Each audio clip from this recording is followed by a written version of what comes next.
Une personne qui souffre de TCA, que ce soit de l'anorexie, de la boulimie ou de l'hyperphagie, elle souffre de pulsions d'abus. Les plus jeunes d'entre nous vont parfois utiliser encore l'expression « Oh là là, c'est abusé ».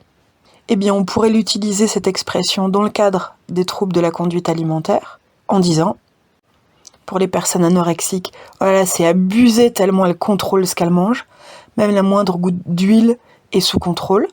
Oh là là, c'est abusé la quantité de sport qu'elle fait. Oh là là, mais le poids qu'elle perd, c'est abusé comme elle est maigre. Elle a tellement peur de grossir, c'est abusé. » Pour la personne boulimique, ça va donner « Mais la quantité de nourriture qu'elle mange, c'est abusé. La vitesse à laquelle elle les mange, c'est abusé.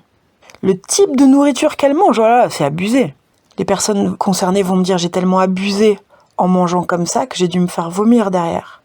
Je finis par tout vomir, c'est abusé. » Elles vont abuser du sport, abuser des laxatifs, abuser des boissons purifiantes, purgeantes. Les personnes souffrant d'hyperphagie vont quant à elles abuser du sucre, abuser du gras, abuser en quantité. Ah mais vraiment, mais Barbara, vous verriez tout ce que je mange, c'est abusé. Si encore ça s'arrêtait là, non seulement la personne va être victime des abus qu'elle va elle-même faire en lien avec l'alimentation, et le poids et l'apparence, mais en plus, elle va très régulièrement au quotidien se sentir victime d'abus de la part des autres dans ses relations. Très souvent, j'entends « Barbara, j'ai l'impression que cette personne a abusé ou abuse de ma gentillesse, de ma bienveillance, de ma générosité, de mon élan d'aider, de mon temps, de mon argent, de mon énergie, de ma patience, de mes talents, de mon corps, de mon insouciance. Et je ne sais pas mettre fin à ça. » Et c'est comme si toute leur vie, à la fois comment elle se comporte, comment elle laisse les autres se comporter avec elle, ce qu'elle ressent du comportement des autres, la façon dont elles se sentent abusées, les amenait à focusser sur cette notion d'abus. C'est comme si au quotidien, à chaque seconde de leur vie, il y avait en néon énorme, rose fluo devant eux, le mot, l'enseigne « abus ». Comme si ce néon leur disait « Mais tu vois pas que la question de l'abus est une question pour toi ?» Et je suis d'accord avec le néon, mais je dirais les choses un peu différemment. Pour vous libérer aujourd'hui des troubles du comportement alimentaire, il sera intéressant pour vous d'aller regarder en face et traiter les abus qui vous ont été imposés en première partie de vie. En psychothérapie active, on va aller chercher ensemble les événements traumatiques majeurs dans votre vie, dans lesquels vous vous êtes senti abusé par l'autre, que ce soit volontaire ou pas de la part de l'autre, n'a pas d'importance.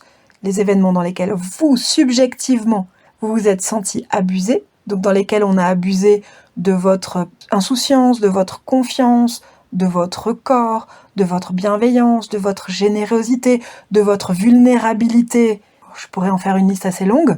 Mais situations desquelles vous n'avez pas pu vous extraire. C'est pas « on abusait de moi et j'ai su me défendre, du coup je suis sortie victorieuse de ça ». Non, on va chercher les expériences vécues comme abusives, desquelles vous n'avez pas pu vous défendre, desquelles vous êtes sorti choqué parce que vos émotions, ce que vous avez subi dans votre corps à ce moment-là, n'a pas été pris en charge jusqu'à maintenant ou pas suffisamment. Le but de la manœuvre, c'est que le gros néon rose, la grosse enseigne marquée « abus » qui vous signale que c'est une question pour vous, puisse s'éteindre et disparaître. Le but est que cette notion d'abus ne soit plus quelque chose sur lequel votre conscience doit vous faire focuser toute la journée et vous faire revivre et revivre et revivre des auto-abus et des abus de la part des autres tout au long de votre quotidien. Ça puisse s'arrêter parce que les traumatismes d'abus issus de la première partie de votre vie ont été traités.